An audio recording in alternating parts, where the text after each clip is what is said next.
Current और drift velocity के बीच में क्या रिलेशन है, इसको हम ड्राइव करते हैं। हमने ड्रिफ्ट वेलोसिटी को ड्राइव किया और फॉर्मूला हमने देखा था ड्रिफ्ट वेलोसिटी का आया था vd is equal to ev tau divided by ml।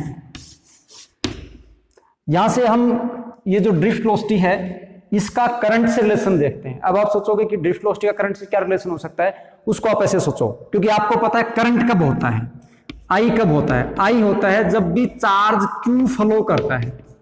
Charge क्या करता है, फ्लो करता है। और आपको पता है अगर चार्ज फ्लो करेगा तो उसके पास वेलोसिटी होगी, और वो जिस वेलोसिटी से फ्लो कर रहा है उसको हम क्या बोलते हैं, ड्रिफ्ट वेलोसिटी बोलते हैं। इसका मतलब ड्रिफ्ट वेलोसिटी किससे रिलेटेड है, करंट से रिलेटेड है। और वही रिलेशन अब हम ड्राइव करने वाले हैं। तो उसको ड्राइव करने के लिए हम कंसीडर कर लेते हैं कि ये हमारे पास एक कंडक्टर है। इस प्रकार से ये कंडक्टर है, इस कंडक्टर की जो लेंथ है उसको हम L कंसीडर कर लेते हैं, और ये जो क्रॉस सेक्शन एरिया है इसको हम A कंसीडर कर लेते हैं, ठीक है। और इसकी जो नंबर डेंसिटी है, नंबर डेंसिटी मतलब number of electron per unit volume, इसकी जो नंबर डेंसिटी है हम कंसीडर कर देते हैं। Let's consider number of electrons per unit volume is, number of electron per unit volume is small n। Small n किसको represent करता है, नंबर डेंसिटी को रिप्रेजेंट करता है, number of electron per unit volume. अब इस क्वेश्चन को solve करने का कॉन्सेप्ट क्या है उसे आप ध्यान से सोचिएगा। हमें क्या निकालना है, करंट का और ड्रिफ्ट वेलोसिटी का रिलेशन निकालना है। आपको पता है, अभी भी बताया कि चार्ज फ्लो करेगा तो उसके पास कुछ वेलोसिटी होने वाली है, वो अपने आप आ जाएगी। हम क्या करेंगे, I is equal to Q divide by T होता है। I किसके बराबर है, Q डिवाइडेड बाई टी है। तो हमारा जो फर्स्ट टारगेट है वो है ये पता करना कि ये जो कंडक्टर हमने मानना है L लेंथ और A क्रॉस सेक्शन एरिया का अन नंबर डेंसिटी के साथ इसके अंदर चार्ज कितना है, इसके अंदर चार्ज कितना है। तो हम सबसे पहले वही निकाल लेते हैं, charge on conductor Q is equal to. अब चार्ज कैसे निकालते हो, चार्ज तो आप क्वांटाइजेशन से निकालते हो, है ना। तो चार्ज क्या होता है, total number of electron into charge on single electron n into E. Charge किसके बराबर होता है, n into E. Number of electron मैं कैसे निकालूंगा, वो देखो यहां से निकलेगा। नंबर डेंसिटी पता है मेरे को, यहां से नंबर डेंसिटी पता है n है। नंबर डेंसिटी क्या होती है, number density n is equal to number of electron divided by volume v। n is equal to n divide by v, that is equal to n divide by v को मैं क्या लिख सकता हूं, a into L, area into length, इसकी volume आ जाएगी total. तो total number of electron n हमारे पास क्या आएगा, NaL। तो हम यहां से लिख सकते हैं Q is equal to n को मैं लिख सकता हूं NaL और इंटू क्या हुआ E। ये आपका रफ वर्क रहेगा, ठीक है। अब देखो ये चार्ज आ गया मेरे पास। अब नेक्स्ट टारगेट मेरे पास क्या है, टाइम निकालना। टाइम में कैसे निकाल, time t is equal to, time किसके बराबर होता है, सिंपल सा formula, distance by speed. Distance क्या है, इलेक्ट्रॉन को यहां से यहां तक जाना है तो L डिस्टेंस ट्रेवल करनी है, और किस स्पीड से करेगा, ड्रिफ्ट वेलोसिटी vd से करेगा। तो t is equal to L divided by vd हो जाएगा। तो हेंस यहां से हम देखते हैं I हमारे पास क्या होता है, Q बाई टी होता है। Q जो हमने निकाला वो कितना निकाला, Q NaLe निकाला, और डिवाइड बाई टाइम, टाइम हो गया L इंटू vd, ठीक है। L से मैं L को कैंसिल कर देता हूं, रिजल्ट हमारे पास आया NeAVd। याद करके रखें इसको। क्या रिलेशन आया करंट का ड्रिफ्ट वेलोसिटी का, वो रिलेशन आया हमारे पास I is equal to NeAVd, I is equal to NeAVd। ये हमारे पास रिलेशन आ चुका है। अब अगर मैं यहाँ पे ड्रिफ्ट वेलोसिटी की वैल्यू पुट कर दूं, ड्रिफ्ट वेलोसिटी की वैल्यू पुट कर दूं तो करंट कितना हो जाएगा, तो करंट हो जाएगा I is equal to NeA, और Vd की वैल्यू क्या है, EV tau divided by ml। तो I हमारे पास हुआ NE square AV tau divided by ml। अब ध्यान दीजिएगा, एग्जाम में डायरेक्ट ऐसे नहीं पूछता find relation between current and drift velocity.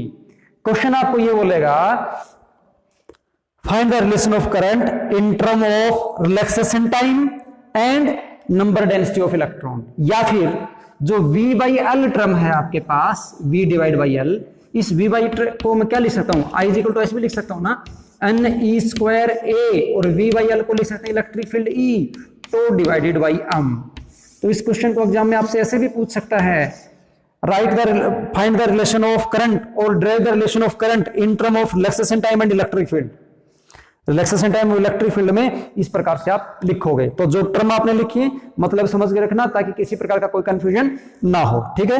N क्या है, नंबर डेंसिटी ऑफ इलेक्ट्रॉन है, ई चार्ज ऑन इलेक्ट्रॉन है, ए क्रॉस सेक्शन एरिया है, ई इलेक्ट्रिक फील्ड है, तो रिलैक्सेशन टाइम है, एम मास ऑफ इलेक्ट्रॉन है। तो इस प्रकार से हम क्या करते हैं, करंट को डिफ्ट वेलोसिटी की टर्म में लिख देते हैं। अब यहां से ध्यान दीजिएगा, I इज इक्वल टू आया है N E A V D, I is equal to N E A V D. यहां से मैं वी डी को लिखता हूं डिफ्ट वेलोसिटी को, तो डिफ्ट वेलोसिटी का फॉर्मूला मेरे पास यहां से एक और भी बनता है, क्या, current I divided by N E ए।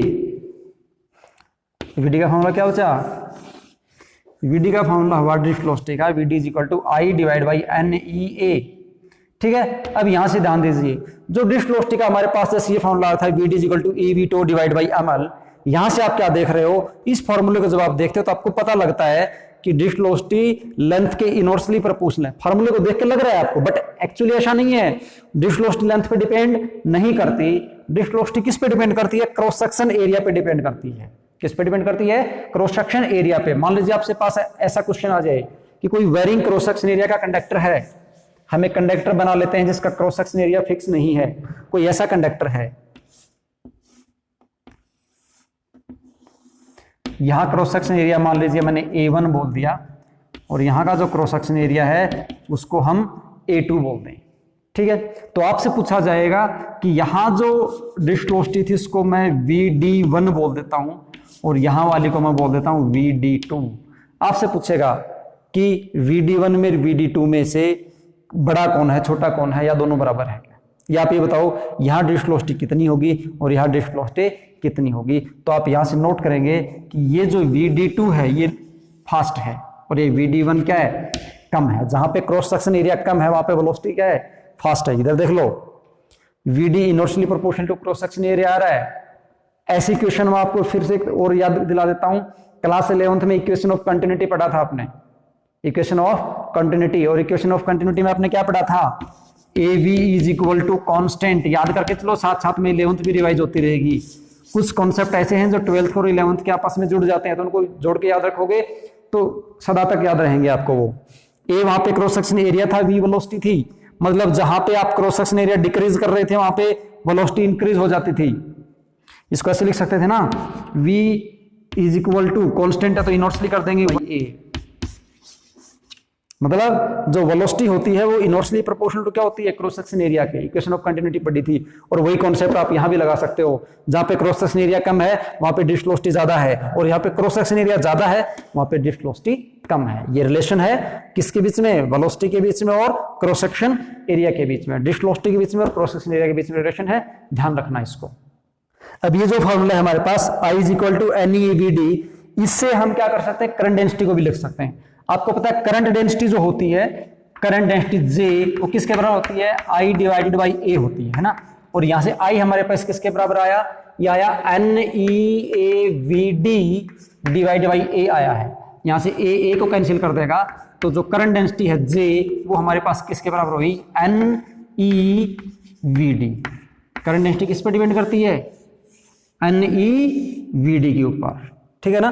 तो हम करंट डेंसिटी को लिख सकते हैं किसकी फॉर्म में, डिफ्ट वेलोसिटी की फॉर्म में।